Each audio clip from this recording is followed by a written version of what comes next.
వాళ్ళ అమ్మ అండ్ అన్నయ్యలు ఇద్దరు కూడా పరారీలో ఉన్నారు. వాళ్ళు కూడా ఎక్కడ కనిపించడం లేదు. వాళ్ళను కూడా త్వరలోనే వెతికి పట్టుకొని కోర్టుకు తరలిస్తాము అని చెప్పి డిఎస్పి రాములు గారు, అంటే కోరుట్ల డిఎస్పి రాములు గారు చెప్పారనమాట. సో ప్రస్తుతానికి హరిబాబు పోలీసుల అండర్లోనే ఉన్నారు. కోర్టు రిమాండ్లో ఉన్నాడనమాట. సో నెక్స్ట్ కోర్టులో ఏం చెప్తారు, తనకి ఎటువంటి శిక్ష పడుతుంది ఏంటి అనేది వేచి చూడాలి. ఖచ్చితంగా కఠిన శిక్ష పడాలి అనేది అయితే బాధితుల డిమాండ్. బాధితులతో పాటు ప్రతి ఒక్కరూ అంటున్న మాట.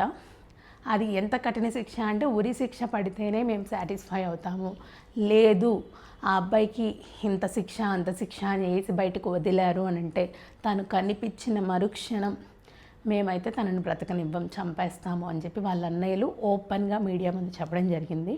మేమే కాదు, వైష్ణవికి మాలాంటి అన్నయ్యలు తన ఫాలోవర్స్ రూపంలో చాలామంది ఉన్నారు, వాళ్ళైనా అని చంపేస్తారు.